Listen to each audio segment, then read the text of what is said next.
ध्यानमूलं गुरुर्मूर्ति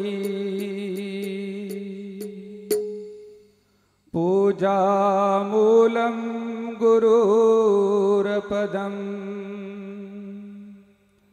मंत्रमूलं गुरुर्वाक्य मोक्षमूलं गुरुकृपा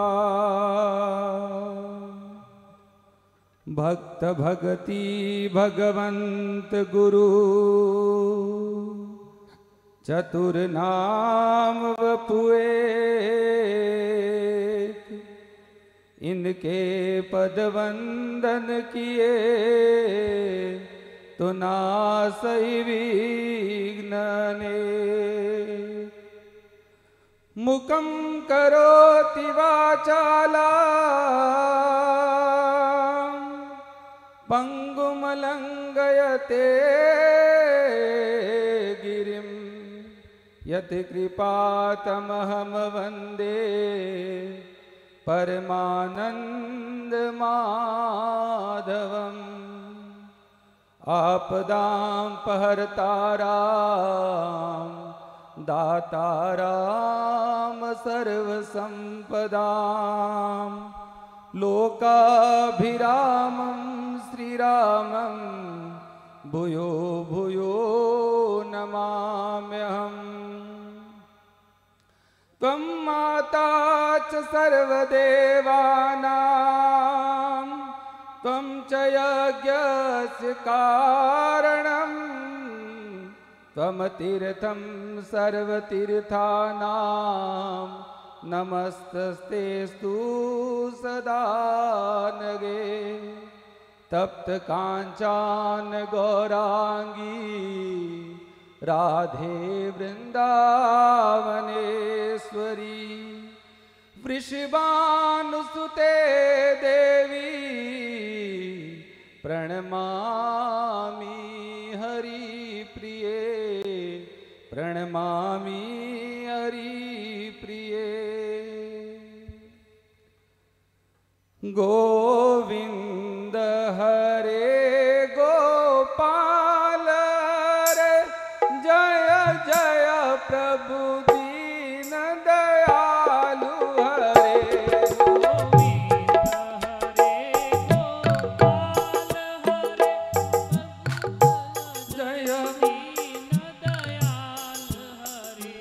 गोविंद हरे गोपाल रे जय जय प्रभु दीन दयालु हरे गोविंद हरे गोपाल हरे प्रभु जय जय दीन दयालु हरे गोविंद हरे गोपाल हरे जय जय प्रभु दीन दयालु हरे गोविंद हरे गोपाल हरे प्रभु जय जय दीन दयालु हरे गोविंद हरे गोपाल हरे गोविंद हरे गोपाल हरे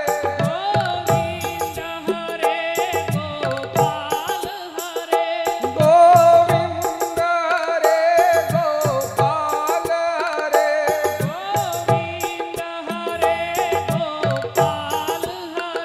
जय जय प्रभु दीन दयालु हरे जय जय प्रभु दीन दयालु हरे गोविंद हरे गोपाल हरे प्रभु जय जय दीन दयालु हरे गोविंद हरे गोपाल हरे जय जय प्रभु दीन दयालु हरे गोविंद हरे गोपाल हरे जय जय प्रभु दीन दयालु हरे राजा राम राजा राम राजा राम राम राम सीता राम सीता राम सीता राम राम राम राजा राम सभी लोग गाए सीता राम राजा राम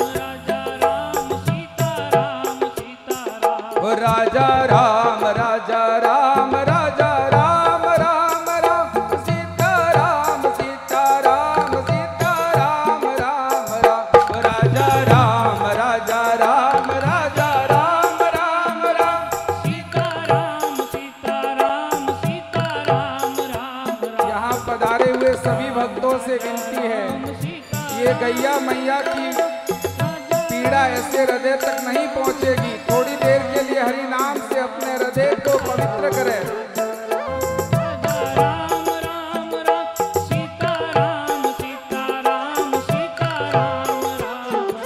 राजा राम राजा राम राजा राम राम राम सीता राम सीता राम सीता राम राम राम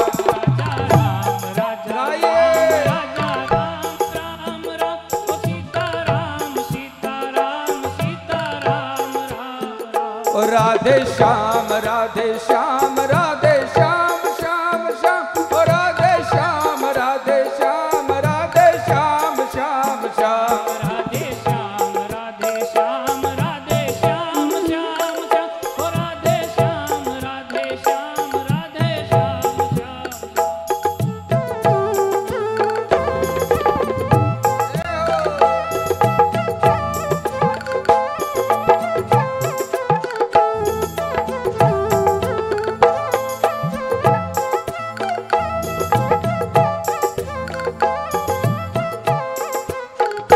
राजा राम राजा राम राजा राम राम राम सीता राम सीता राम सीता राम राम राम राजा राम राजा राम राजा राम राम राम ओ सीता राम सीता राम सीता राम राम राम ओ श्यामा श्याम श्यामा श्याम श्यामा श्याम श्याम श्याम श्यामा श्याम श्यामा श्याम श्यामा श्याम श्याम श्याम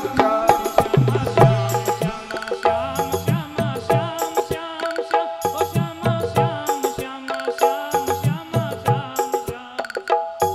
श्याम श्यामा श्याम श्यामा श्याम श्याम श्यामा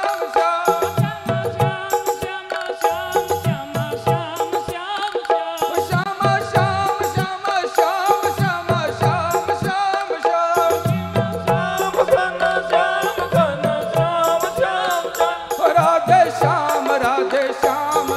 श्यामा श्याम श्याम श्याम राधे श्याम राधे श्याम राधे श्याम श्याम श्याम गोविंद हरे गोपाल हरे जय जय प्रभु दीन दयालु हरे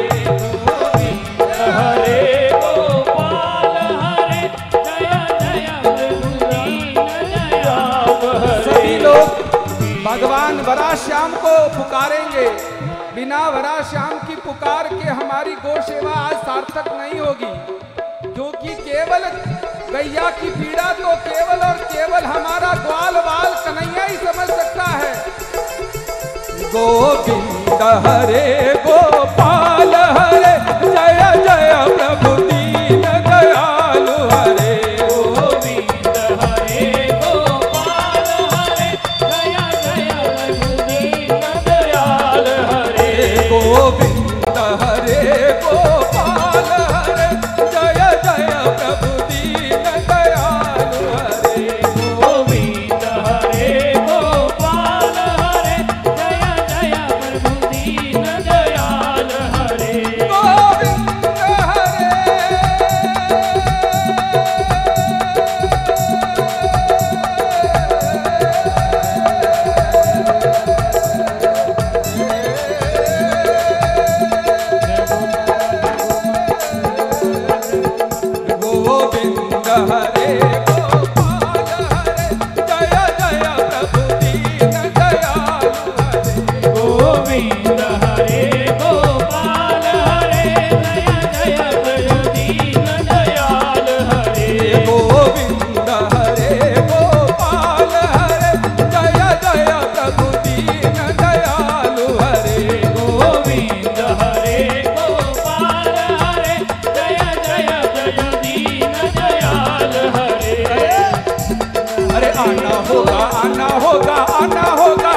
गायों की खातिर तुझको आना होगा, आना होगा, आना होगा, आना होगा।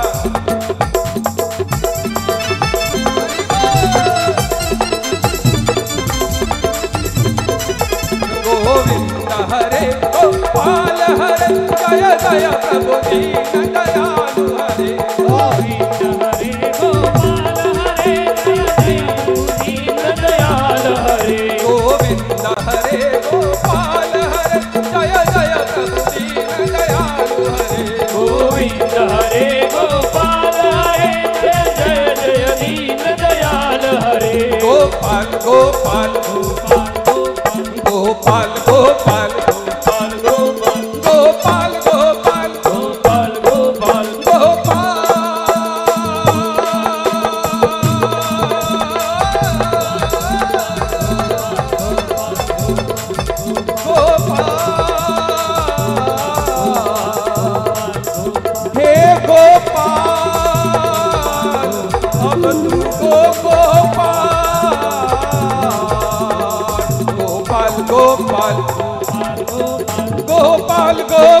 गोपाल गोपाल गोपाल गोपाल गोपाल गोपाल गोपाल गोपाल गोपाल गोपाल गोपाल गोपाल गोपाल गोपाल गोपाल गोपाल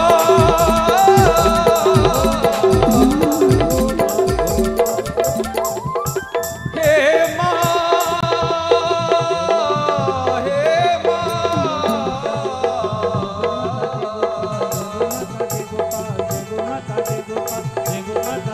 मैया तेरा एक कन्हैया तेरा एक कन्हैया हम ग्वालों का कौन है रे जग में तेरे सिवा का नाम हम ग्वालों का कोई नहीं रे तेरे सिवा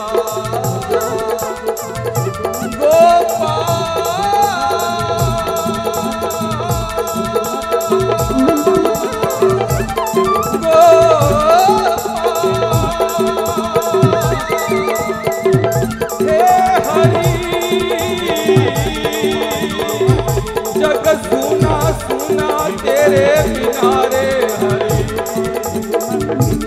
हे हरि देर करी हे हरि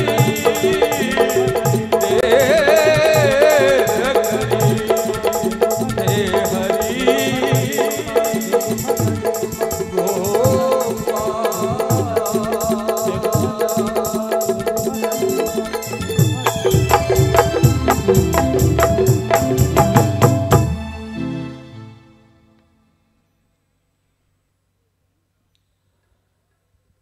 बोलिए गैया मैया की जय।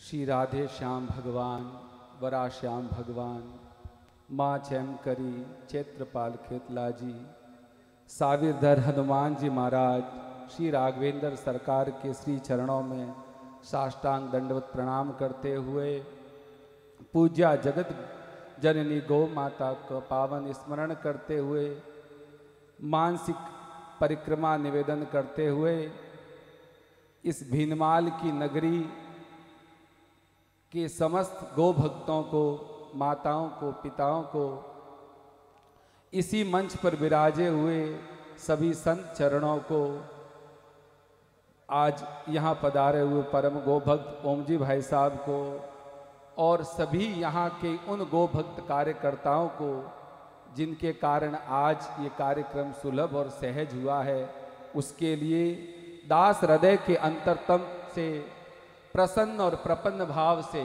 आपके श्री चरणों में साष्टांग दंडवत निवेदन करता है। जय गौ माता, जय गोपाल। इससे पहले सारी बात कहूँ, बहुत ही प्रारंभ में दो बात निवेदन करना चाहता हूँ जिससे आपको ये पता लगे कि आज की शाम किस लिए है। हो सकता है शब्द थोड़े तीखे हो, लेकिन वो पूर्ण सत्य के करीब ही नहीं सत्य होगा। पिछले 15 दिनों में ये जो कार्यक्रम की तैयारी जिन गो भक्तों ने की है, जिन गो भक्तों ने दिन रात दौड़कर ये काम किया है, पिछले 4 साल से जिन्होंने गौशाला जिन परिस्थितियों में चलाई है, उन गो भक्तों ने आज की शाम किसी भी लिए आपके मनोरंजन के लिए नहीं की है। YouTube पर हजारों वीडियो पड़े हैं, हजारों मनोरंजन का साधन पड़ा है, एक एक से मार्केट में फिल्में आती है, कई मनोरंजन के साधन वर्तमान में उपलब्ध है। आज जो कोई भी मन के रंजन के लिए इस शिवराज स्टेडियम में आया है तो निश्चित रूप से निराश होकर जाएगा। केवल और केवल आत्मा का रंजन होगा, आत्मा का मंजन होगा, आत्मचिंतन होगा और कुछ यक्ष प्रश्न लेके जाएंगे और कोई हृदय की पीड़ा लेके जाएंगे। गौ माता की उस पीड़ा को समझेंगे, क्योंकि आज हम सब लोग यहाँ जो एकत्रित हुए हैं उसके पीछे एकमात्र हेतु कोई है, तो वो है गौ माता को समझना। आप सब लोगों के मन में प्रश्न आना ही चाहिए। आप शहर के निवासी हो, नगर के निवासी हो, पढ़े लिखे हो, बुद्धिजीवी हो, आप तर्क करते हो, आप वितर्क करते हो, आप बुद्धि लगाते हो, तो आज का जो उद्बोधन होगा ये केवल और केवल उन प्रश्नों का उत्तर ही होगा और आगे की कुछ रूपरेखा बनेगी। सर्वप्रथम मेरी बात जहां से शुरू होती है आप सुने। ये संसार में जितने भी मानव है, अमेरिका से लगाकर ऑस्ट्रेलिया तक, जापान से लगाकर जेनेवा तक, भारत से लगाकर कहीं तक, जितने भी मनुष्य हैं वो कोई भी कर्म करते हैं, कोई भी कर्म वो केवल और केवल दो कारणों से करते हैं, सुख और शांति चाहते हैं। घर में कोई पंखा लगाता है, क्यों लगाता है? पंखे से ठंडी हवा मिलेगी इसलिए, अर्थात सुख चाहता है। कोई YouTube देखता है तो कि टाइम पास होगा तो सुख मिलेगा। कोई सेल्फी खींचकर फेसबुक पर लगाता है तो लोग मेरी वाहवाही करेगी तो मुझे सुख मिलेगा। घर में एसी लगाता है तो क्यों लगाता है? लू से बचूंगा तो सुख मिलेगा। यहाँ तक कि मूत्र विसर्जन इसीलिए करता है कि उसके शरीर में पीड़ा होती है, मूत्र विसर्जन के बाद उसे राहत मिलती है। कोई पैसा कमाता है तो पैसे से घर बनेगा, बड़ा विवाह करूंगा, लोगों के सामने मेरी इज्जत बढ़ेगी। क्या विवाह किया है? 5 दिन तक वाहवाही होगी। सभी प्रयोजन एक ही होते हैं, व्यक्ति सुख चाहता है। इसके अलावा कोई व्यक्ति किसी कार्य में प्रवृत्त नहीं होता, सब सुख चाहते। आप यहां क्यों आएंगे? जाएंगे, आनंद आएगा, मौज होगी, डीजे बजेगा, कुछ नाचेंगे, कुछ सात्विक सुख से आए होंगे। हम आज गो के लिए दान देंगे, खूब अपने लिए कमाए, लेकिन सबका प्रयोजन सुख है, लेकिन सुख जल्दी से मिलता नहीं। एक प्रश्न कहता हूं, विश्व की सबसे बड़ी प्रतियोगिता होती है ओलंपिक। ओलंपिक का जो विजेता होता है वो विश्व विजेता होता है। भीनमाल की अंतर ब्लॉक की टीम में जीत होती है तब भी खुशी होती है, जिले की टीम में शामिल होते हैं तब भी खुशी होती है, राज्य स्तरीय कोई टीम जीत के आ जाती है। कल्पना कीजिए उस खिलाड़ी के उस उन्माद की, उस खुशी की, जब उसने भाला फेंका होगा, विश्व में सबसे आगे गया होगा, और वो प्रसन्न कितना हुआ होगा, इतना प्रसन्न हुआ होगा कि एक बार के लिए उसको लगा होगा कि संसार में मैंने सब कुछ पा लिया, अब कोई पाना शेष नहीं, अब कोई अवशेष नहीं, अब कोई विशेष नहीं, अब मैंने सब कुछ पा लिया। कुछ समय के लिए वो सुख के क्षण ठहर जाते हैं, पूरा संसार ठहर गया होगा, लेकिन रात बीती होगी, 7 दिन बीते होंगे, महीना बीता होगा, और उसी ओलंपिक विजेता को 2 साल बाद पूछिए और उसे पूछिए क्या हाल चाल है, बस ठीक है, कट रही है। कहां गया वो सुख, कहां गया वो उन्माद, कहां गया विश्व विजेता की वो चेतना? क्यों धीरे धीरे धीरे वो उसी सामान्य व्यक्ति की स्थिति में आ गया जिस स्थिति में आप और हम बैठे हैं? कोई इस पर बोलने को तैयार नहीं, कोई विचार करने को तैयार नहीं। मुझे पता है मैं भजनों के बीच बोल रहा हूं, लेकिन ईमानदारी से कहूं कि अगर 350 किलोमीटर से यहां आकर राजकीय जीवन में यहां आकर सुबह फिर 10 बजे ड्यूटी ज्वाइन करनी है तो सत्य कहना पड़ेगा, उसके लिए कोई हर्ज नहीं है। और जो मीठालाल जी कह रहे थे, पूर्व में ही कह रहा हूं, कोई व्यक्ति करता नहीं है, कोई व्यक्ति करता नहीं है, सब कुछ करने वाला, कराने वाला, सोचने वाला, सब कुछ जो घटित होता है वो परमात्मा की कृपा से होता है, वो चाहेंगे वही होगा। ये तो हम सब लोग अहम की पुष्टि करते हैं, मेरी वजह से ये हुआ, मेरी वजह से हुआ। अगर हम नहीं होते तब भी धन्वंतरी इसी तारीख को स्थापित होता, आज कोई नहीं होता तो भी धन्वंतरी होगा, इसकी कहानी आपको सुनाएंगे। इसलिए सभी यहाँ पर पधारे हुए प्रबुद्ध जनों से, भगवान के भक्तों से निवेदन है कि सबसे पहले यहाँ बैठने से पहले अपने अहम का विसर्जन करें। अगर कोई व्यक्ति संसार में ये सोचता है तो आप जानते हो कौन कौन संसार से चला गया, कौन कौन एक समय भारत की टीम में दिग्गज हुआ करते थे। जब मैं नाम नहीं लूंगा, ये खिलाड़ी चला जाएगा तब भारत का क्या होगा, ये बॉलर चला जाएगा तो क्या होगा। हर वर्ष कई लोग आते और जाते हैं, फिर भारतीय टीम शीर्ष पर जाती है, कभी गर्त पे आती है। ये सुख और दुख, ये रात और दिन, ये उतार और चढ़ाव तो जीवन का क्रम है, शाश्वत क्रम है। इसमें व्यक्ति अपने अहम की पुष्टि न करे, ये पूर्व में निवेदन है। मानव चाहता क्या है? सुख चाहता है। हम यहां से शुरू करें लेकिन सुख मिलता नहीं है, लगातार भागते जा रहे लेकिन सुख मिलता नहीं है। इसके पीछे कोई कारण है। क्यों? क्योंकि आप, ये सुख बाहर की वस्तु नहीं है, सुख भीतर की वस्तु है।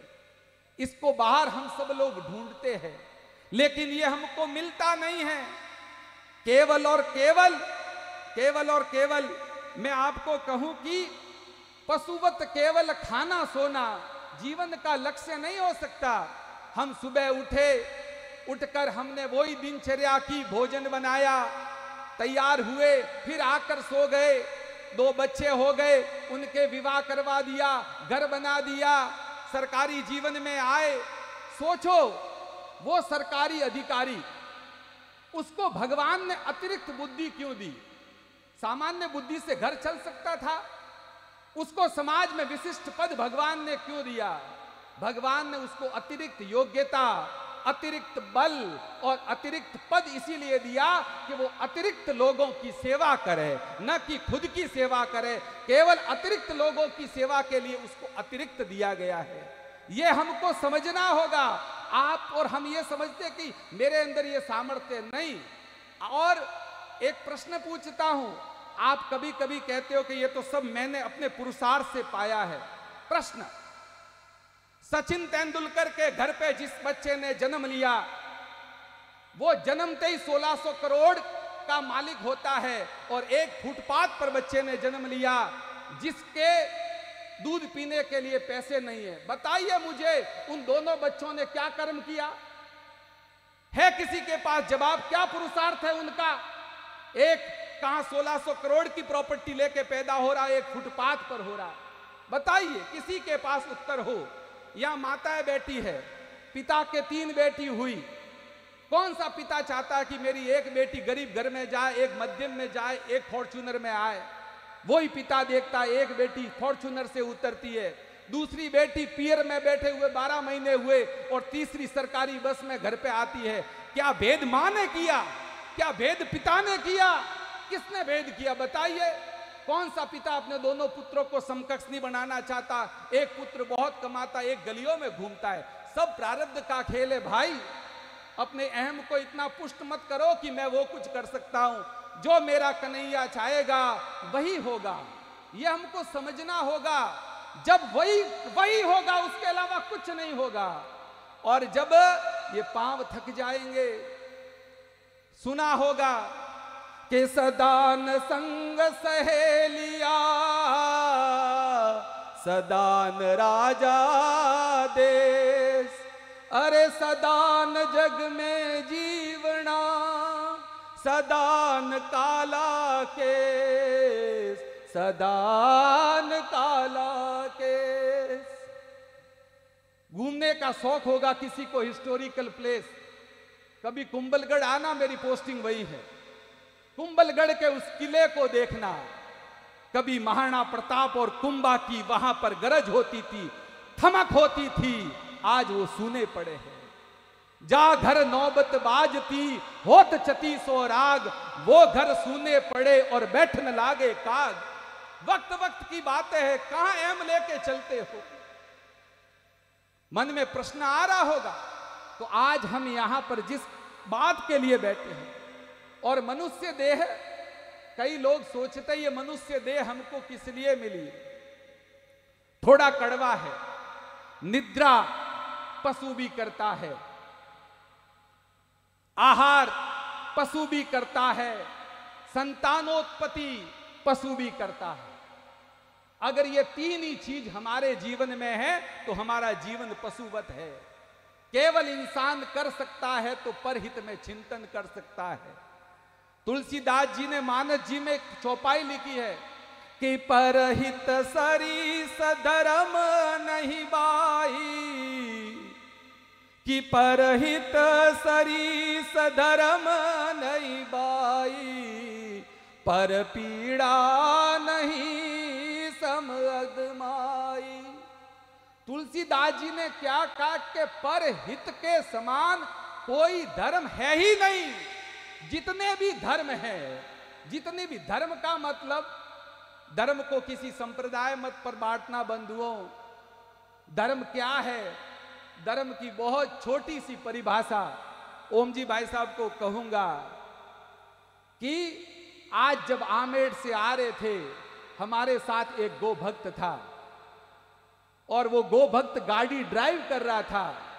ड्राइव करते करते जसवंतपुरा चौराहे और राम सिंह के सर्कल पर बबूल के नीचे उसकी दृष्टि पड़ी। उसने ब्रेक लगाए। ब्रेक लगाकर उसने कहा, प्रभु शायद वो गौ माता बीमार है। इधर यहां से फोन आ रहा था कि आपको विलंब हो रहा है, चाहे यहां पर 1000 करोड़ लोग बैठे हो और 1000 करोड़ लोग 10,000 करोड़ गौ माताओं के लिए यहां कथा सुनने आए हो, लेकिन उस बीमार गौ माता को छोड़कर अगर हम यहां आ जाते तो हमारा धर्म च्युत हो जाता।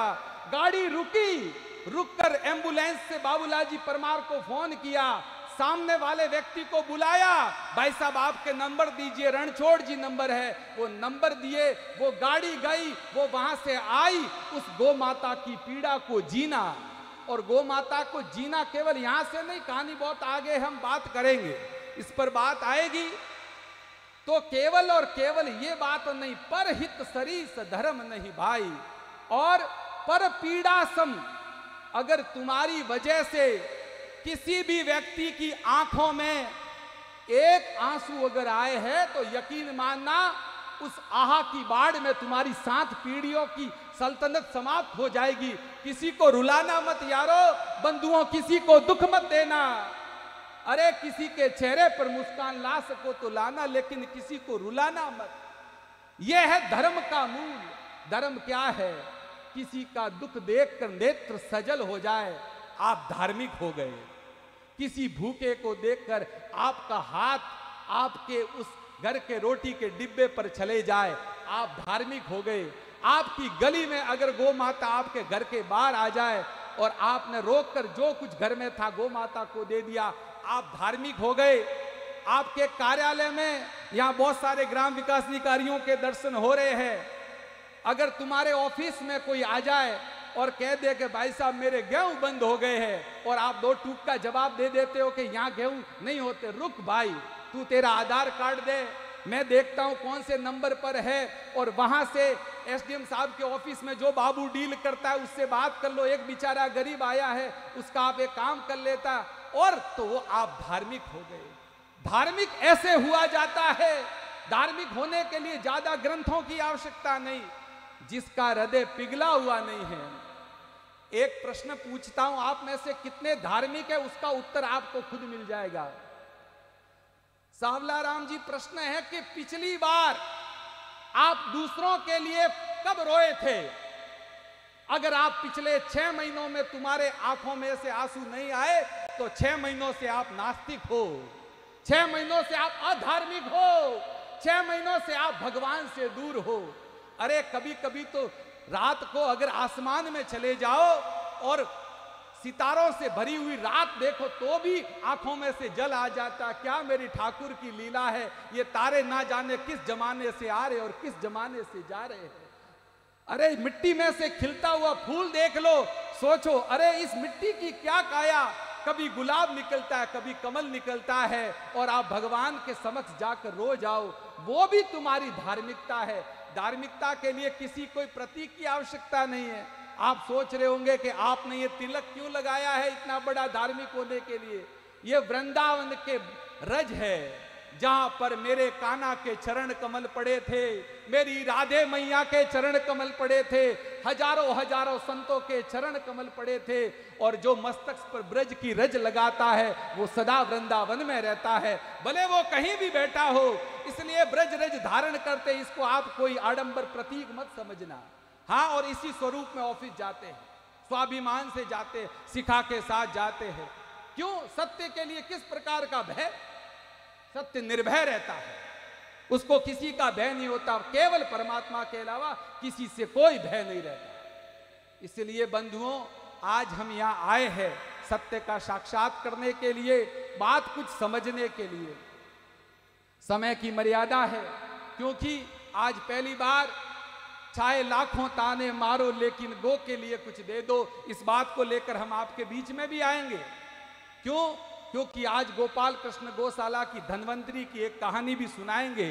क्योंकि आप सब लोग शहर में यहाँ आ गए, लेकिन मात्र 2 किलोमीटर की दूरी पर कितने उस गौशाला में गए, उस तक पहुंचेंगे। उससे पहले एक प्रश्न है कि इस गौ माता की इतनी महिमा क्यों, ये गौ माता इतनी विशिष्ट क्यों है, ऐसा इस गौ माता में क्या है। एक बार हमको कहीं बुलाया गया कि सारे जीव तो एक बराबर है, जीव दया गोष्ठी पर संगोष्ठी थी। सुनिएगा ध्यान से बुद्धिजीवियों, ये बीनमाल वासियों के लिए उत्तर है और सभी सनातन धर्म और गो प्रेमियों के लिए उत्तर है। जब जब आप किसी को कोई आपको प्रश्न पूछे कि ये गो के प्रति आपकी दीवानगी क्यों है, ये गो के प्रति आपका पागलपन क्यों है, आप भी पूछ सकते हो क्यों रातों को जागते हो। तो जागने का उत्तर तो मैं केवल एक लाइन में दे देता हूं, फिर गौ माता की महिमा कहूंगा कि ये मानुष देह फिर मिले न मिले, ये मानुष देह फिर मिले न मिले, और मानुष देह मिले तो मिले, ये भारत वर्ष फिर मिले न मिले, ये भारत वर्ष फिर मिले न मिले। और अगर भारत मिल भी जाए, अरे ये भारत मिल भी जाए, ये संत चरण मिले न मिले, संत चरण भी मिल जाए तो भी कोई बात नहीं। ना जाने कौन सी गली में जिंदगी की आखिरी शाम हो जाए। कौन कहता है कल आमेर पहुंचेंगे, सिरोही के बीच में एक बारी घाटा आता है, बहुत ट्रक असंतुलित चलते हैं, हो सकता है कल शोक संदेश में आ जाए, अखबार में आ जाए, कौन कहता है पहुंच पाएंगे। इसीलिए रातों को शहर शहर नगर नगर गांव गांव जाता हूँ और गैया के गीत सुनाता हूँ, मैं अपनी धुन में रहता हूँ। सभी लोग, मैं अपनी धुन में रहता हूँ और गैया गैया कहता, मैं अपनी धुन में रहता हूँ और गैया गैया करता हूँ, मैं अपनी धुन में रहता हूँ और गैया गैया कहता हूँ, मैं अपनी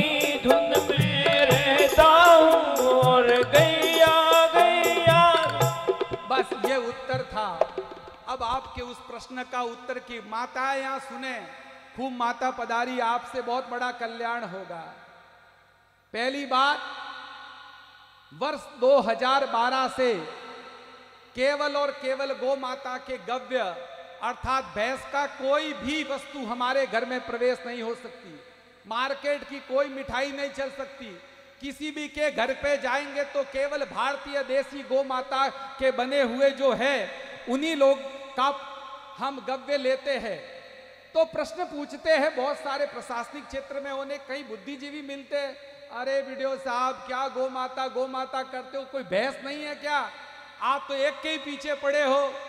तो उत्तर सुनिएगा, ये गौ माता को विशिष्ट बनाया है ना, ये हमारे संतों ने नहीं बनाया, ये हमारे ऋषियों ने नहीं बनाया, ये मनुष्य ने नहीं बनाया, किसी शास्त्र ने नहीं बनाया, ये भेद मेरे ठाकुर ने किया है। और ठाकुर का भेद कैसे है? आप कहते हो कि नहीं भगवान तो भेद नहीं करते। अच्छा तो सुनिए उत्तर। आप पिछले 30 साल से मुंह से खा रहे हो, अरे भाई मुंह रोज रोज तू क्यों खाता है, मैं तो कोई भेद नहीं करूंगा, कल से कान खा, इसमें डालूंगा। क्या संभव है क्या भाई? कड़ी में रोज रोज मीठा नीम डालते हैं, कोई भेद नहीं है, मैं तो कल से खेजड़ी के पत्ते डालूंगा। संभव है क्या? माता कह रही कि भाई पहले बच्चे को दूध मैंने पिलाया, दूसरे को तुम पिलाओ, मेरी जिम्मेदारी है। क्या संभव है क्या? आप किसी कार्यक्रम में जाते हो तो पंडित जी कहते हैं ये सामग्री रोली मोली, ये करते करते कहते गंगा जल लाना। गंगा जल भूल गए, पंडित जी आते हैं गंगा जल, तो क्या गंगा जल तो नहीं है, तो पंडित कहता है गोमूत्र लाओ। तो आप ये कह सकते हो कोई भेद नहीं है, गोमूत्र लो, गधी का लो, कुत्ती का लो, सब एक ही लीला है। क्या संभव है क्या? ये भेद किसने किया? ये ठाकुर जी की भेद है। सुनना बुद्धिजीवियां, बहुत सारे पढ़े लिखे लोग पढ़े हैं, बहुत अधिकारी वर्ग भी बैठे हैं। भारत सोने की चिड़िया था। कोई किसी के पास ज्ञात सूत्र हो तो मुझे बता देवे कि भारत सोने की चिड़िया था तो भारत में सोना कहां निकलता था? केवल कर्नाटक की 2 खाने और वर्तमान में केवल और केवल हमारा झारखंड और छत्तीसगढ़ में कुल सोना निकलता है। इतना तो हमारी विष्णुयों की माता वो पहनती है आड़, उसकी भी पूर्ति नहीं हो सकती। इतना भी सोना नहीं निकलता भारत में, और इतिहास में भी नहीं निकला। तो भारत में लॉर्ड क्लाइव का इतिहास पढ़ते हैं तो वो 9 नाव भरकर सोने की मोहर लेके गया। वो 9 नाव कहां से आई? सुन लीजिए, सोना पहले भी भारत में नहीं निकलता था, आज भी नहीं निकलता है। सोना दक्षिण अफ्रीका से लगाकर वहां निकलता है। विश्व में सर्वाधिक चांदी मैक्सिको में निकलती है। विश्व में सर्वाधिक बॉक्साइट ऑस्ट्रेलिया में निकलता है। विश्व में सबसे ज्यादा कोयला और लोहा रूस और चीन में निकलता है। आप कहोगे हाँ ऐसी बात, बिल्कुल ऐसी बात है। तो फिर वो जो वास्को डी गामा आया था, उसकी पुस्तक उठा के पढ़िए कि वो जब आया तो जाते वक्त क्या लेके गया। तो आप लोगों ने कंपटीशन की तैयारी की होगी, उसमें आया होगा वो मसाले ले गया सुगंधित, बदले में सोना दे के गया। वो मसाले सुगंधित इसीलिए थे क्योंकि भारतीय गौ माता और उसके गोमूत्र से पोषित थे, इसीलिए भारत अन्न देता था गौ माता का और सोना भारत लाता था। यह भारत की विशिष्टता थी। इसलिए गौ माता को जो विशिष्ट बनाया वो किसने बनाया? भगवान ने बनाया। आपने कन्हैया का नाम सुना होगा, सब जानते हो। भगवान का नाम गर्गाचार्य जी ने कृष्ण किया था, लेकिन वो गोपाल कहलाए, वो गोविंद कहलाए। जब वो 8 वर्ष के हुए, गोपाष्टमी की तिथि आई, मैया मैंने बहुत बछड़े चरा दिए, अब मैं गाय चराने जाऊं। तो हुआ क्या? दूसरे दिन मैया लाला के लिए सोने की पगरखी लेके आई। मैया ये क्या है? अरे लाला तेरे पांव बड़े कोमल है। और लाला के पांव कितने कोमल है ये कोई सुनना चाहता है? तो सुनिए, जब सीता जी का विवाह हुआ, जनकपुर से यह समाचार भेजा गया कि सीता जी ने कभी भी धरती पर नहीं चली है। तो दशरथ जी के द्वार पर अर्थात उस महल में अयोध्या में फूल नहीं बिछाए गए। क्या बिछाए गए? पंखुड़ियां नहीं बिछाई गई, पंखुड़ियों के पराग बिछाए गए। फूल से कोमल कली और कली से कोमल पराग। जैसे ही सीता जी उतरती है और उस दशरथ जी के अयोध्या के महल में पांव रखती है तो एकदम से छनक जाती है। क्या हुआ वैदेही, क्या हुआ? कोई छुप गया। पराग के कण भी सीता जी के पांव में छुप गए। आगे सुनना। लेकिन जब रात्रि में सीता जी राजा राम जी के चरण सेवा कर रही थी तो पहली बार जब जिन वैदेही जी के चरण इतने कोमल होंगे, उनके हाथ कितने कोमल होंगे, और उन्होंने जैसे ही राम जी के पांव को हाथ दिए तो राम जी चटक उठे। क्या हुआ? थोड़ा दर्द हो गया, तुम्हारे हाथ कठोर है। तो समझ लो कि हमारे राम जी के चरण, वही चरण हमारे कान्हा के कोमल थे। उन्हीं कोमल चरणों को लेकर नंगे पांव गैयाओं को चराया था। जब तक ब्रज में रहे जूतियां नहीं पहनी, वो भाव था। गायों को हाकने का जो भाव होता है ना, उसके लिए शास्त्रों में लिखा है, कोई कपड़े से गौ माता को हाँकना चाहिए।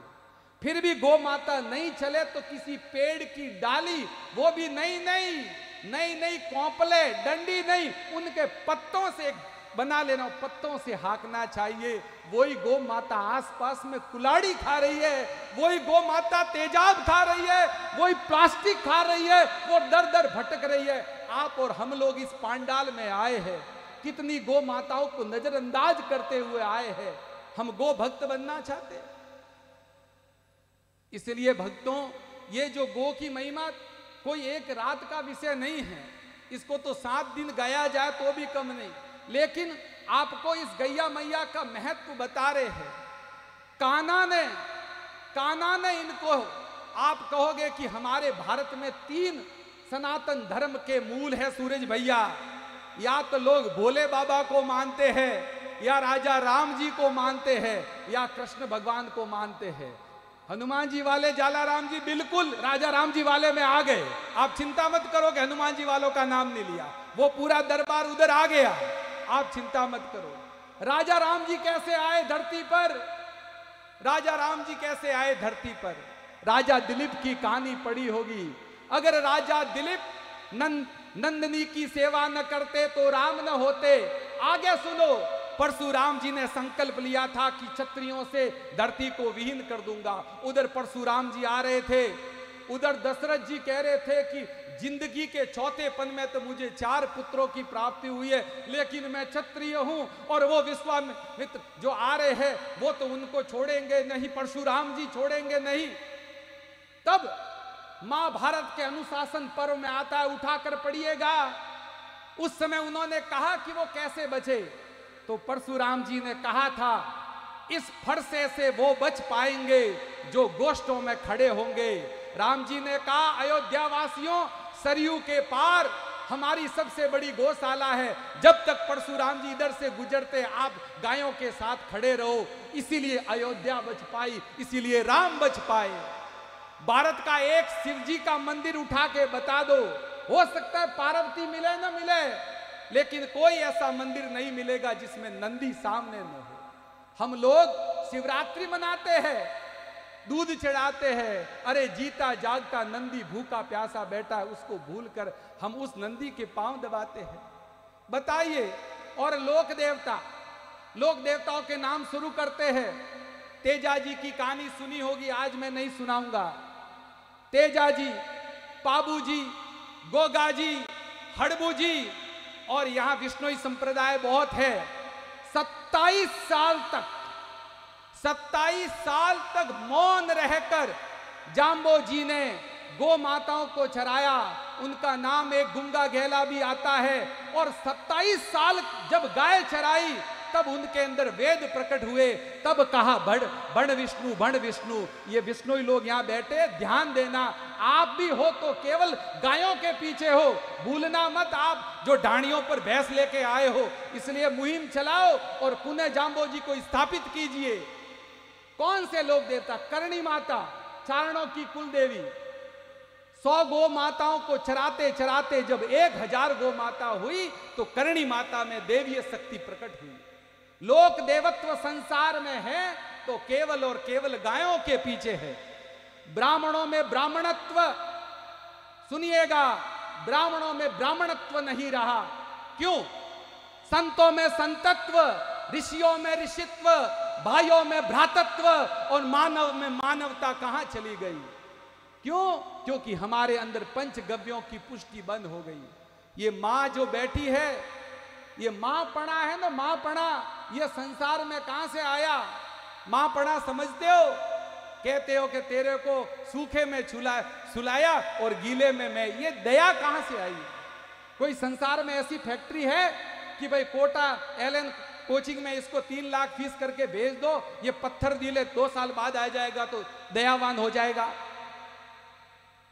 आंखों में से आंसू निकालने की कोई फैक्ट्री है कि दूसरों का दुख देखे तो उसके आंसू आ जाए? कोई ऐसी क्लास है? नहीं है। ये मांपणा कहां से आया, इसको सुनना। ये मांपणा कहां से आया? जिसने आवाज सुनी होगी, मां मां मां, इस धरती पर ये माँ, वो जो गो माता का बच्चा पहली दुबार कहता है माँ। ऋग्वेद उठा के देखिए इस माँ शब्द की व्युत्पत्ति कहां से हुई, आपको पता लगेगा। गो माता के हुंकार से ही हिंदुत्व की उत्पत्ति हुई। हिंदू कोई जाति संप्रदाय नहीं है, ये दया है, करुणा है, परोपकार है, उसी का नाम हमारा प्रेम सनातन धर्म है। इसलिए ये माँपणा कहां से आया और अब ये माँपणा जा रहा है। बचपन में किसी ने हाथी मेरा साथी मूवी देखी होगी या महाभारत देखी होगी। बचपन में जब पहली बार महाभारत आई थी, द्रौपदी का चीर हरण हो रहा था, गांव में आसपास में एक रंगीन टीवी थी, सारे बच्चे छुप छुप कर रो रहे थे, बड़े बड़े लोग रो रहे थे। हाथी मेरा साथी में वो जब राजेश खन्ना से हाथी बिछुड़ जाता है तो छुपके हम रोया करते थे। आज हमारे बच्चों के सामने उस टीवी को, उसी सीरियल को वापस दिखाओ, हमारे बच्चे रोते नहीं। आज बच्चे मोबाइलों पर, गेम पर शूटिंग कर रहे हैं, वहां से वो व्यक्ति गिर रहा है और मर रहा है, लेकिन आंसू नहीं है। अरे जब हमारी माए पियर जाया करती थी, घर पे गौ माता होती थी लादूराम जी, तो क्या करती थी, 10 बजे वाली बस में जाती थी और मात्र 4 बजे तक ठहरती थी। तो 4 बजे ठहरती थी, कितने घंटे हुए, 11, 12, 1, 2, 3 और 4, 6 घंटे। बस स्टैंड पर नानी जी और मामी जी पानी का लोटा लेके छोड़ने आती थी। इतने में उधर से सरकारी बस दिखती थी, हरे और पीले कलर की। मामियों के आंखों में आंसू होते थे, नानी रोती थी और माँ भी जब थोड़ा सा घूंघट होता था तो वो घूंघट भीग जाता था। एक दिन में भी हमारे आंसू आ जाते थे और आज हमारे घर पे 20 दिन मेहमान रह के चला जाए, हम 1 मिनट के लिए रोते नहीं। अरे इन आंखों से वो दृश्य देखा है, एक जवान की अर्थी जल रही थी और कई लोग व्हाट्सएप पर चैटिंग कर रहे थे। कितने पत्थर बन गए, कहां की बात करते हो कि हम कितने जिंदा हैं। अरे अंतिम संस्कार युवा का होता है, रात को अपना प्रिय सीरियल नहीं छोड़ते। अरे पूरे गांव का चूल्हा नहीं जलता था, किसने सुखा दिया हमको, ये कौन, इस पर कोई बात नहीं करेगा।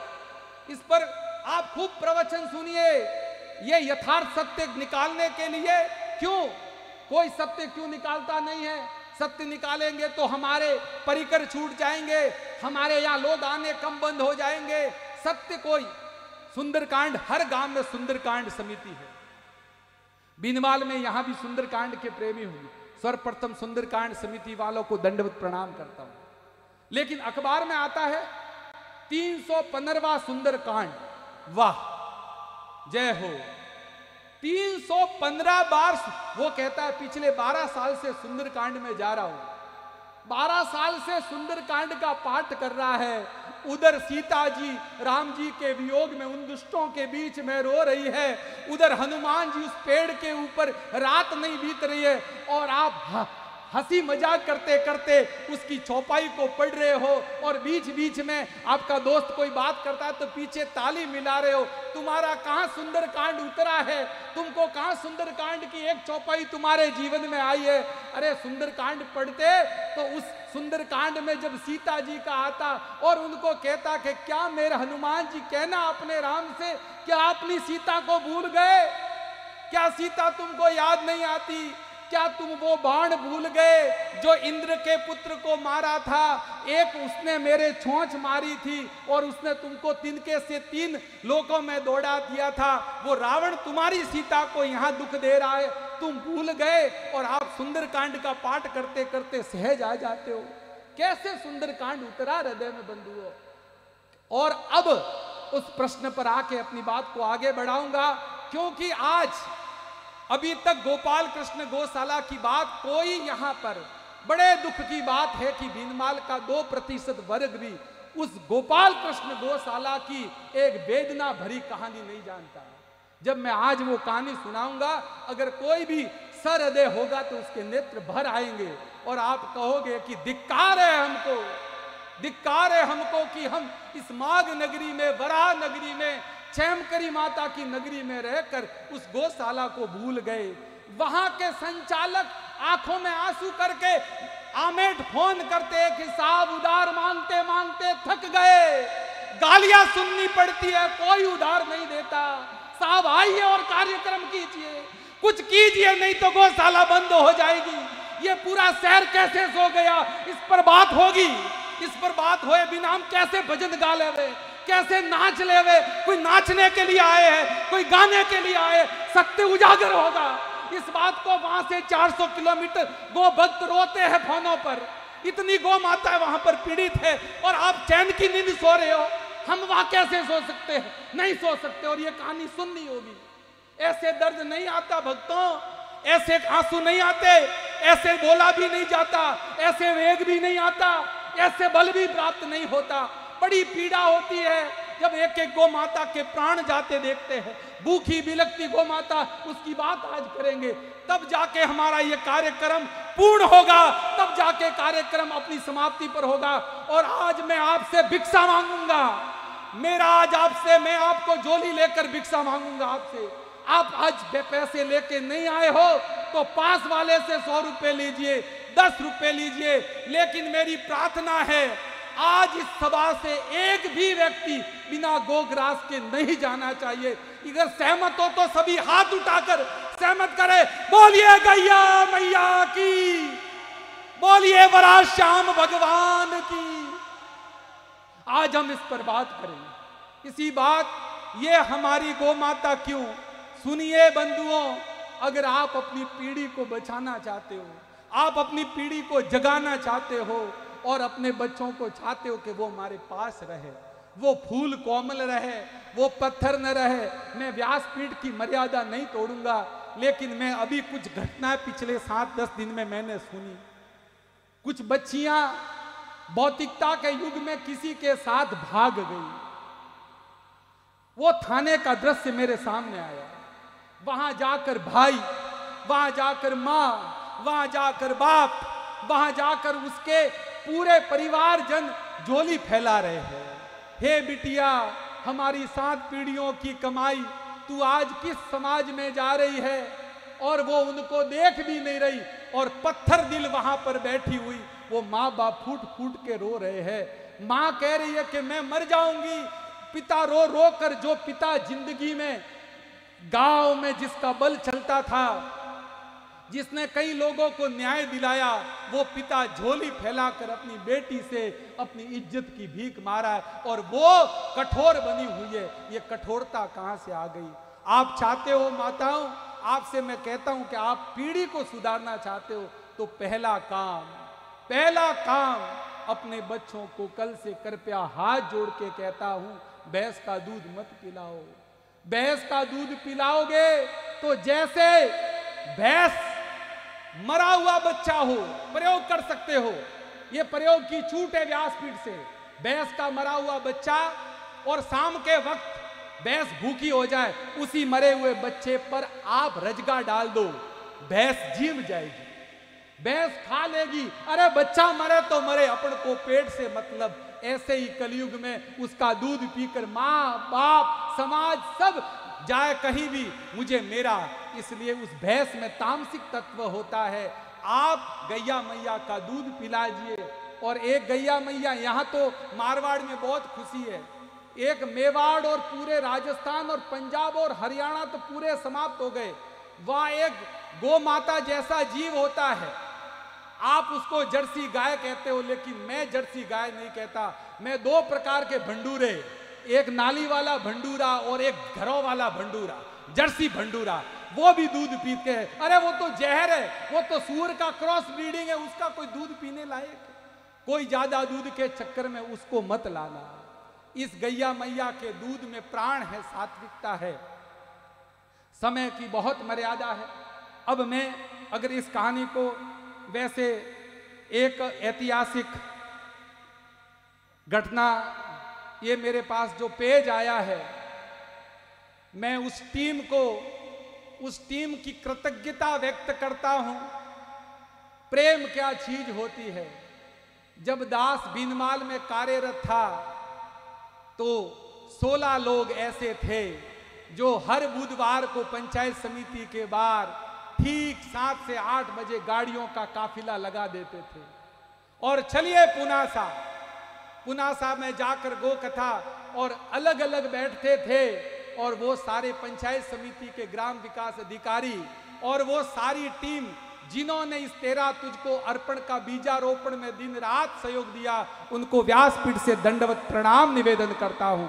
और आज उस टीम ने, पूरी टीम 34 लोगों की टीम है और इस टीम में श्री रमेश कुमार जी शर्मा बीडीओ साहब ने 21,000 और पूरी टीम ने पूर्णमाराम जी विश्नोई 11,000, रामनारायण जी विश्नोई 11,000, सभी ग्राम विकास अधिकारी है, जोरदार तालियां। मोहनलाल जी विश्नोई 11,000, भजन लाल जी विश्नोई 11,000, सावला राम जी सैन 11,000, जालाराम जी विश्नोई, जाम्बो जी की जय हो 11,000, सत्य प्रकाश विश्नोई 11,000, नरेंद्र कुमार विश्नोई 11,000, राम किशन विश्नोई 11,000, लादू राम जी विश्नोई 11,000। और वही लादू राम जी विश्नोई, यहां पर एक शख्स है ग्राम विकास अधिकारी लादू राम विश्नोई। कथाओं में साथ चलते चलते ऐसा हृदय परिवर्तित हुआ कि अपने घर की 5 बीघा जमीन जिसकी कीमत लगभग 1 करोड़ है, उस पर गौशाला खोलने वाला उन्हीं कथाओं से प्रेरित होकर ग्राम विकास अधिकारी लादू राम जी भी बीच में बैठे हैं। ये मैं पूरी टीम, नरपत सिंह जी टाक, सुनीता विश्नोई, ये सभी के 11,000 है। अगर 34 इंटू 11,000 गुणा करो के तो लगभग आपका 3.5 लाख रुपए की जो गो सेवा आई है, पूरे इस परिवार की जो गो भक्त परिवार है उनको शत शत नमन करता हूं। और इस ये काम वैसे हमारे प्रिय गो भक्त ओम जी भाई साहब जिस ढंग से करेंगे, वो घोषणाएं करेंगे तो और बात आएगी, लेकिन घोषणाओं से पहले मेरी एक बात, सभी से विनती, जोश और होश 2 शब्द होते हैं। 30 साल तक जोश बढ़ता है, 30 और 40 के बीच में जोश और होश बराबर रहता है। 40 के बाद जोश धीरे धीरे कम होता है, होश बढ़ता है। 50, 60, 70 होते होते केवल होश रहता है और जोश खत्म हो जाता है। आज जो भी घोषणा करो, कोई अगर 11 लाख बोल रहा है तो 5 लाख बोलना, 5 लाख बोल रहा है तो 2,51,000 बोलना। लेकिन जैसे ही आपने गौ माता के लिए घोषणा कर दी, उसी दिन से वो धन जितने दिन आपके घर में पड़ा रहता है वो आपको दुख देगा। मैं 40 दिन की छूट देता हूं शास्त्रों के अनुसार। 40 दिन के भीतर आपको जितनी घोषणा करो वो गौशाला तक पहुंचाना है। क्यों? क्योंकि मैं उन गौशालाओं के दर्द से मेरे पास कहानी आती है। घोषणा 2 करोड़ की हुई, 6 महीने में 26 लाख पहुंचे हैं। आज उनको कोई गोग्रास नहीं देता। क्यों नहीं देता? कि वहां 2 करोड़ की घोषणा हुई। इसलिए निवेदन है, जो आप कह रहे हो वो 40 दिन के भीतर आप पहुंचा देवे। अब हमारी बात जो चल रही है वो आप सुने, फिर गोग्रास पर आ जाएंगे। थोड़ी देर के लिए कार्यकर्ता बैठ जाए, क्योंकि अब शुरू हो रही है धन्वंतरी विभाग की कहानी। तत्पश्चात हम सीधे ही उस प्रकल्प पर आएंगे, आपके बीच में भी आएंगे और गोग्रास के लिए आज का प्रकल्प आगे बढ़ेगा।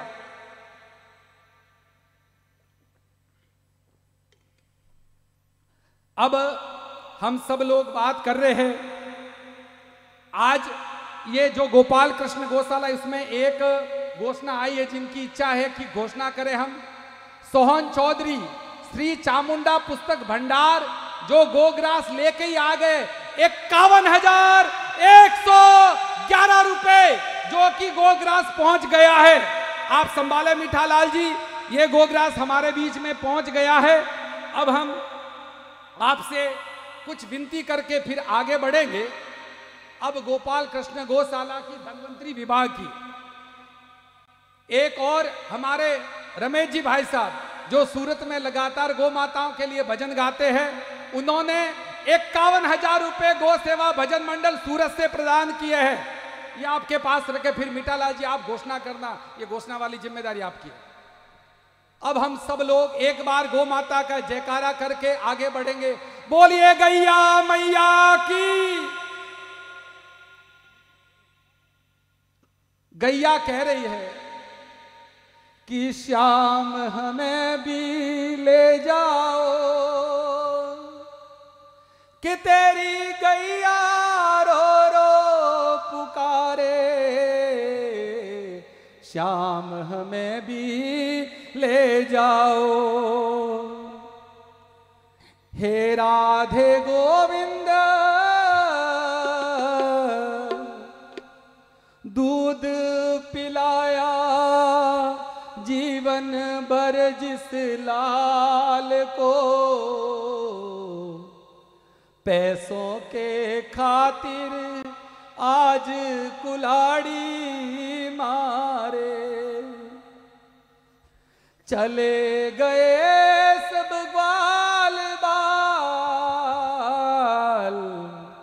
छीन लिए सब ठोर ठिकाने। अब गोपाल कृष्ण गौशाला की कहानी 5 मिनट में पूरी करते हैं। गोपाल कृष्ण गौशाला के धनवंतरी विभाग में आप सब लोगों को कह देवे कि आज 48 लाख रुपए का उसके ऊपर कर्जा है। आज से 4 साल पहले बहुत ही पीड़ा के साथ जब यहाँ के गो भक्त हरीश भाई, जिनके बारे में भी बताऊंगा मैं, तब आपके रोंगटे खड़े हो जाएंगे। यहाँ ऐसे ऐसे महान गो भक्त बैठे हैं जिनकी कहानी आपको अवश्य सुननी चाहिए। उसमें से मैं एक गो भक्त मेवाड़ से आपके बीच में आए हैं। मेरी दृष्टि में वो आज के तेजा जी है। सभी माताएं सुने, एक गो भक्त जो मेवाड़ से, जिनकी कहानी मैंने छोरा में सुनाई थी और वो हमारे बीच में आए हैं। एक धर्मू भाई नाम गुजर का एक गो भक्त है।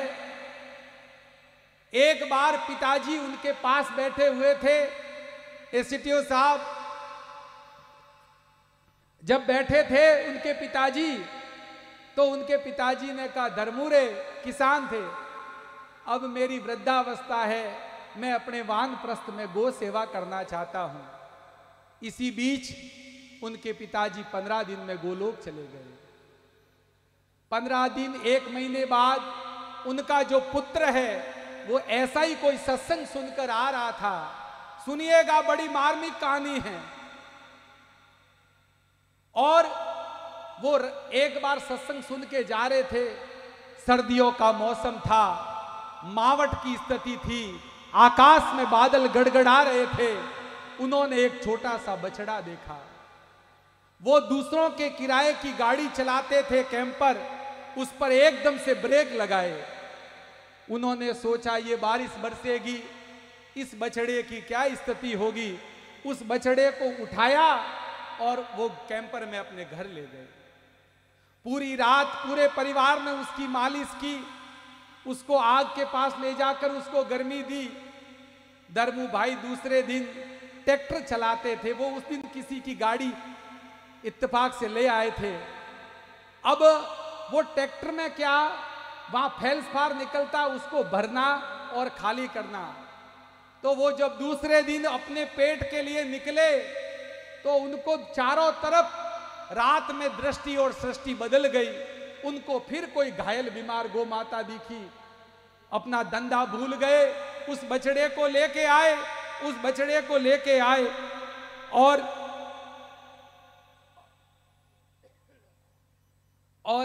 बछड़े को लेके आए। जब बछड़े को लेके आए तो ऐसे करते करते करते मात्र और मात्र 4 महीनों में उनके घर पर 55 गौ माता ऐसी आई जो एक भी खड़ी नहीं हो सकती थी। सारे घर वाले एक छोटे से कमरे में घुस गए और कमरा भी एकदम, घर भी छोटा सा। बाहर नीम थे, उस नीम के नीचे ड्रिप लगाते, सेवा करते, एक पशु चिकित्सक को बुलाते, उसको कोई हाथ जोड़ते, बताओ धीरे धीरे इलाज सीखे।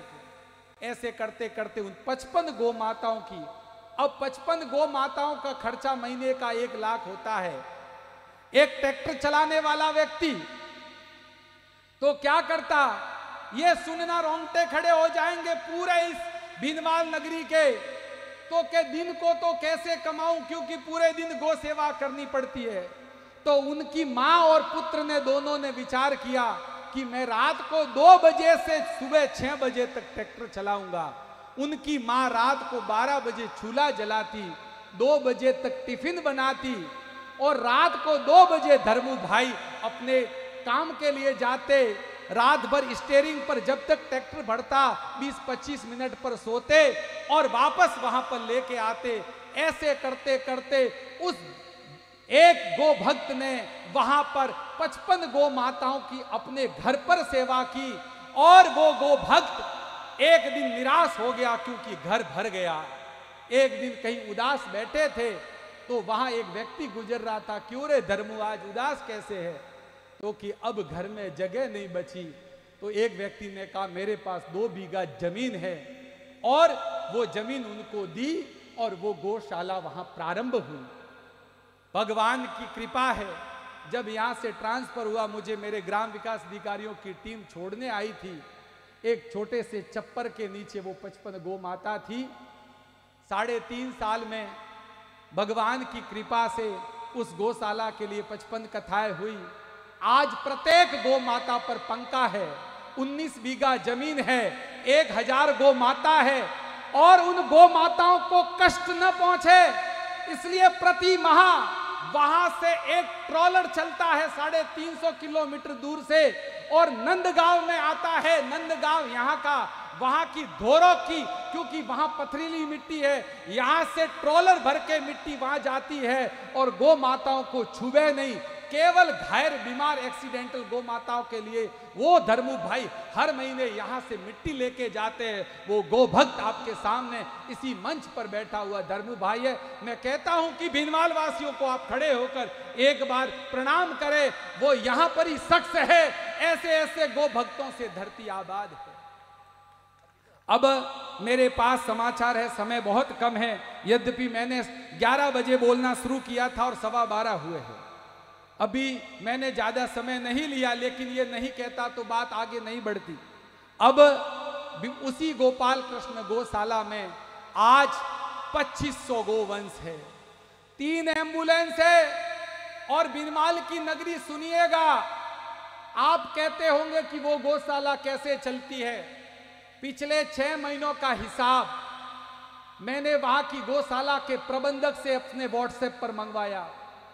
मैं उसका ब्यौरा आपके सामने प्रस्तुत करता हूं, फिर आप कहोगे कि वो गौशाला फिर चलती कैसे है, आप में से कितने लोग पैसे भेजते हैं और किन लोगों ने वो चलाई है। आज उस गौशाला का प्रतिदिन का खर्चा 1,32,000 है और महीने का खर्च 39,60,000 है और वार्षिक खर्च 4,75,20,000 है। अगर हम आज 2 करोड़ भी इकट्ठा कर लेवे तो 6 महीनों से ज्यादा की पूर्ति नहीं कर पाए। और अगर कहीं 2 करोड़ इकट्ठे हो गए तो पूरा शहर कहेगा अब तो मौज करो, 10 साल की गई। ये बात फैलनी नहीं चाहिए। इसलिए ध्यान रखना कि तुम्हारा 4 करोड़ 1 साल को ही वहन कर सकता है। ये बात कहने के लिए मुझे आंकड़े लेने पड़े, क्योंकि सोचते हो कि ऐसे ही वहां प्रतिदिन जो सूखा और हरा चारा आता है वो 80,000 रुपए का आता है। 80,000 रुपए सुबह उठते ही केवल चारे के लिए चाहिए। अब हम गो भक्त बनते हैं। कोई यहां से जा रहा हो निम्बावास और एक गौ माता भूखी प्यासी किसी पेड़ के नीचे दिख जाए सांवला राम जी को, सांवला राम जी कहते भाई गौशाला के नंबर दो। फोन किया, कौन बोल रहे? बाबूजी एक गौ माता निम्बावास चौराहे पर पड़ी है, आप लेके जाना। फोटो भेज दिया, लोकेशन भेज दी और आप फिर बजाते हो अपने कार्यालय में और बड़े अहम की पुष्टि के साथ आज अपन ने भी गौ भक्ति की है, अपने भी गौ सेवा की है, एक गौ माता को प्राण बचाए। अरे कहानी इसके आगे तो सुनो। आप तो लोकेशन भेज कर चले गए, वहां से ड्राइवर अकेला था क्योंकि वहां कोई ग्वाला नहीं था। वो वहां पर उसने गाड़ी रोकी है। वो घायल गौ माता बीमार, जब हम पुरुष लोग इंसान बीमार होता है और कभी आपके घर पे एम्बुलेंस आई हो और उस पर भी स्ट्रेचर पर उसको सुलाना हो तो 4 आदमी उसको सुलाकर फिर गाड़ी तक पहुंचती है, जबकि वो तो इंसान है। वो गौ माता उन नए नए लोगों को देखकर घबराती है। वो ड्राइवर वहां 4 लोगों से हाथ करता, रोको भाई साहब रोको। मुश्किल से 1 घंटे में वहां 4 लोग इकट्ठे होते हैं। फिर वो बिठाकर चले गए। वो भी समझते हैं गो भक्ति कर ली, बिल्कुल की गो भक्ति, धन्यवाद दंडवत उनको। फिर वो एम्बुलेंस गौशाला पहुंची। इस बीच में उसने के अंदर वो जो किलोमीटर था, किलोमीटर उस पर लिखा था कि माइलेज सिर्फ 16 किलोमीटर का बचा है, 16 किलोमीटर का बचा है। प्रबंधक को कहा कि वहां पेट्रोल पंप पर तू भरवाते आना। कि जाते वक्त पेट्रोल पंप वाले को कहा था कि 3.5 लाख का बिल बाकी, अब नहीं मिलेगा। इस पर सांवला राम जी किसने सोचा कि वो अंदर 16 किलोमीटर बचा है, सोचा। और फिर वो वहां जाके चलो उतर गई गौ माता उतारने के लिए। और जो गौ माता बैठी हुई है वो गौ में बैठी बैठी देगी। उस जो धन्वंतरी विभाग था उसमें बैक्टीरियाओं के लिए कई प्रकार की दवाई चाहिए, उनको बैठे बैठे जिमाना पड़ता है। और वो जब एक तरफ बैठ जाती है तो आपरा न चढ़ जाए, इनको रात को 2 बजे उनको पलटी देनी पड़ती है। और उन पलटी देने वालों का पेमेंट होता है, उन पंखों का पेमेंट होता है, उस डीजल का पेमेंट होता है। और गौ माता गोलोक पधार जाती है तो उनको समाधि देने के लिए नमक चाहिए। वो सब चिंतन कौन करेगा? जब मैंने वहां के एक प्रबंधक है यहाँ पर गौशाला में, एक दिन वीडियो कॉल करके उनसे पूछा, मैंने कहा एक बात बताओ कि वर्तमान में गोपाल कृष्ण गौशाला में महीने के कितने लोग आते हैं? आप सुन के आपको दुख होगा अपने आप पर, आप लज्जित हो जाओगे। उन्होंने कहा कोई भाग्यशाली महीना होता है जो पूरे महीने में 15 लोग आते हैं। गोपाल कृष्ण गौशाला को 15 लोग भी संभालने नहीं जाते। ऐसे करते करते वो कर्जे में डूब गई। पिछला कार्तिक मास चल रहा था, सत्य है इसलिए कह रहा हूं, कार्तिक मास का दीपदान करता है दास। दीपदान का अंतिम दिवस तुलसी माता को अर्पित करके जैसे ही नीचे रखा तो बच्चे ने कहा फोन आया है कोई। वो फोन आते ही बात होती है बाबूजी परमार से। जिस मौन गो भक्त ने, आप एक तो निवेदन है, हम किसी का नाम लेवे तो हमको किसी ने नाम लेने के लिए कहा नहीं है। आप ये मत सोचना कि पहले से रास्ते में गोगुंदा के पास आते आते कोई सेटिंग हुई होगी, कोई सेटिंग नहीं, ऐसा मत सोचना। लेकिन वो मौन गो भक्त किसी व्हाट्सएप पर कुछ नहीं डालता, सब दर्द सहन करता करता करता करता वहां पर गो सेवा कर रहा है।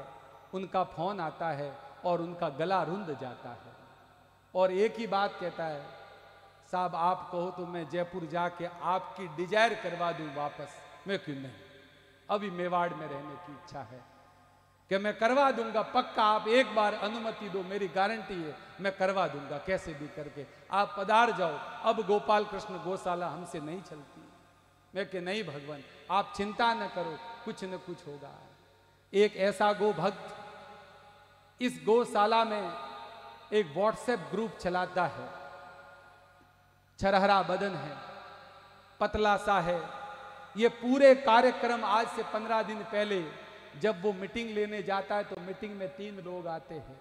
जैसे जैसे कारवा बढ़ता है लोग जुड़ते हैं, लेकिन शाम को मुझे फोन आता है कि साहब बहुत मुश्किल है, 15 दिन तक पिछले 4 साल से 8 घंटे 6 घंटे व्हाट्सएप को देते देते गो सेवा मिशन ग्रुप 3 ग्रुप चलाकर गला फाड़ फाड़ कर मांग कर उसने पिछले 4 साल में व्हाट्सएप से अकेले बंदे ने 5 करोड़ रुपए भेजे हैं गोपाल कृष्ण गौशाला को। उस हरीश भाई के लिए जोरदार तालियां बजाएं। मैं बताऊंगा वो हरीश भाई जिसने उस मिशन ग्रुप में मैं जुड़ा हुआ हूं। जब जैसलमेर बाड़मेर में अकाल पड़ा, हजारों गौ माताओं के कंकाल आ गए। रानीवाड़ा, भीनमाल, बागोड़ा, सायला के उस ग्रुप ने सैकड़ों गाड़ियां वहां पर भेजी। वो ये हरीश भाई एक बार इधर आए, हरीश भाई इधर आए केवल। और उस 8 घंटों का परिणाम क्या हुआ? अपना व्यापार धीरे धीरे कहीं स्थिति गंभीर हो गई, लेकिन गौ माता को समर्पित करने वाला ये भक्त ऐसे भक्त है। आप ऐसे मत सोचना मैं सबके नाम लूं, लेकिन यहां पर एक युवा गो भक्त बैठा है। धन्य है ऐसे लोग जिनका नाम है दासपा वाले सूरज जी और उनके पिताजी हेम जी भी यहां बैठे हैं। जब गौशाला में छोटा सा कार्यक्रम, जब ये एम्बुलेंस की शुरुआत हुई तो वहां कोई सम्मान समारोह था। 45 मिनट के उद्बोधन से उनके पिताजी का दिल पिघला।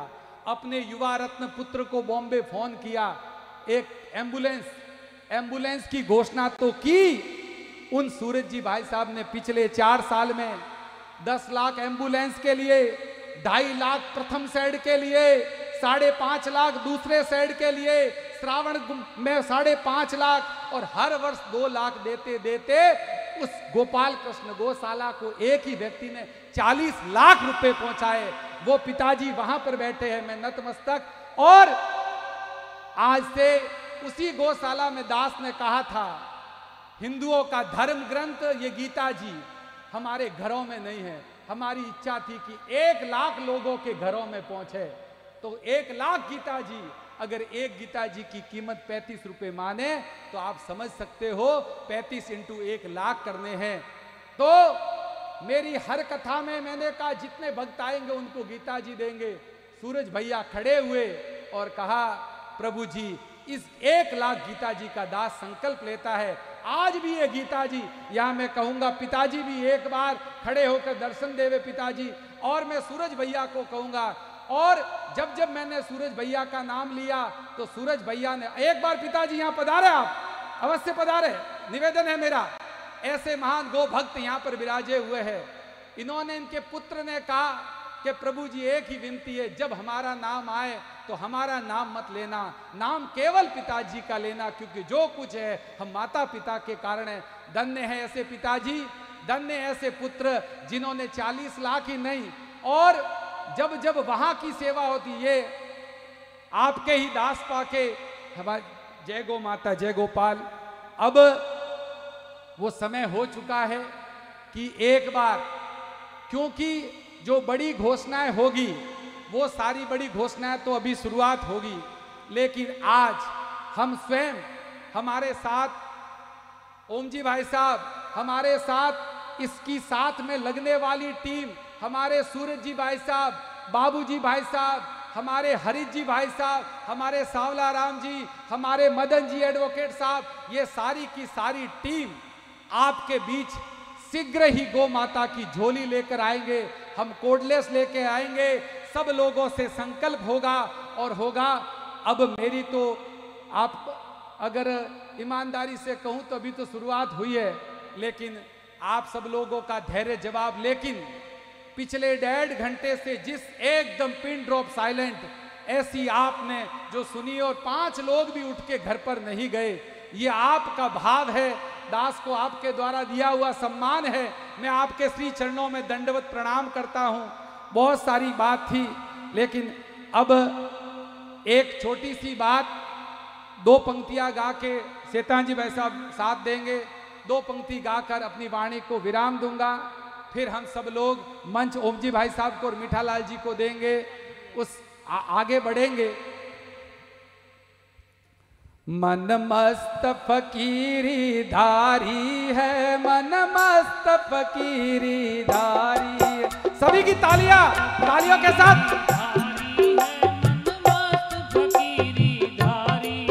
मन मस्त फकीरी धारी है, मन मस्त फकीरी धारी है, मन मस्त फकीरी धारी है, मन मस्त फकीरी धारी है।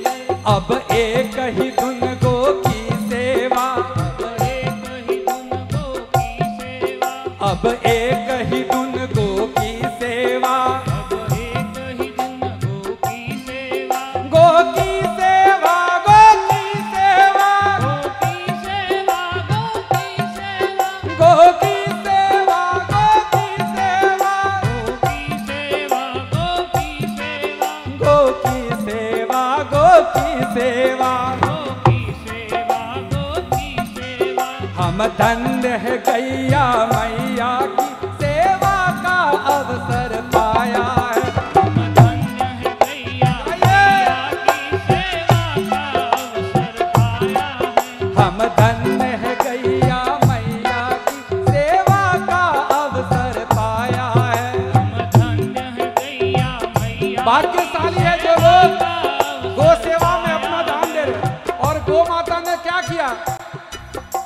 दिया दूध दही घट इसने उससे जीवन मुस्काया है। जो दिया दूध दही घट इसने उससे जीवन मुस्काया है। जो दिया दूध घट इसने उससे जीवन मुस्काया है।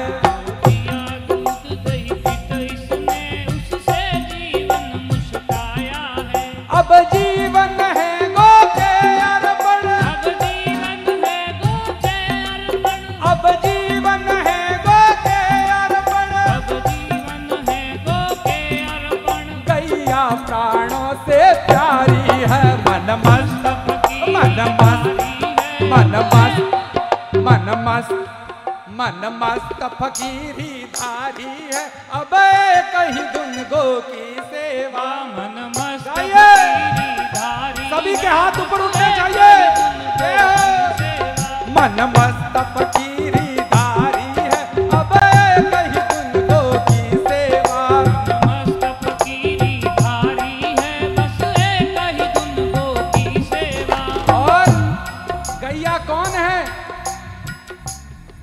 ऋषियों की माँ मुनियों की माँ, ऋषियों की माँ मुनियों की माँ, ऋषियों की माँ मुनियों की माँ, ऋषियों की माँ मुनियों की माँ, मानव की माँ भगवान की माँ, मानव की माँ भगवान की माँ, मानव की माँ भगवान की माँ। मानव की माँ भगवान और की माँ।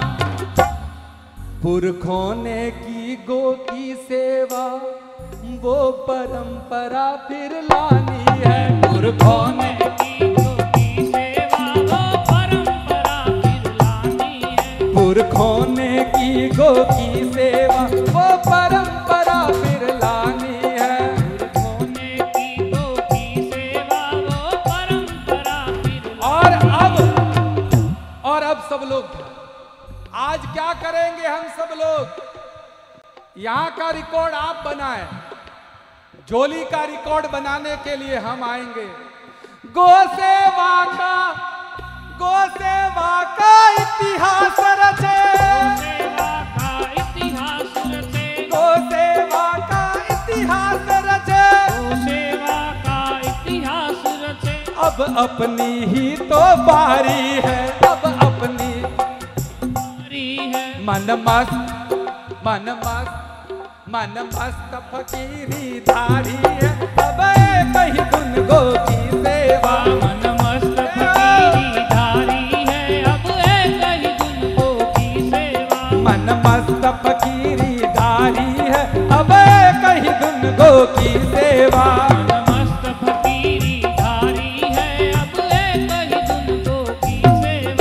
गो की सेवा, गो की सेवा, गो की सेवा, गो की सेवा, गो की सेवा, गो की सेवा, गो की सेवा, गो की सेवा, गो की सेवा, गो की सेवा, गो गो की सेवा, गो की सेवा।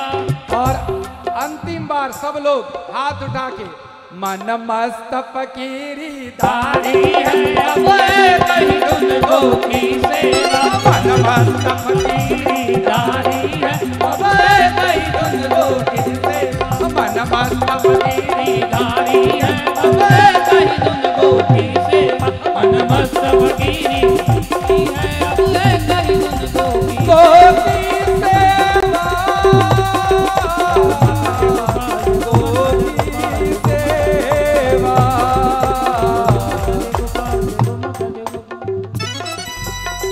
मिठालाल सभी भक्तों को एक बार वराह श्याम भगवान की जयकार करें। और जो कोई भी इस भीनमाल नगरी में अपना कल्याण चाहता है, दास ने ज्वाइनिंग करते समय वराह श्याम जी को पहला प्रणाम किया था और जाते समय अंतिम प्रणाम किया था। बोलिए वराह श्याम भगवान की जय हो, बोलिए चमकरी मात की जय हो, बोलिए सावित्र हनुमान जी महाराज की जय हो, क्षेत्रपाल खेतला जी महाराज की जय हो, सत्य सनातन धर्म की जय हो, गौ माता की जय हो। गौ माता की जय हो। हरि बोल।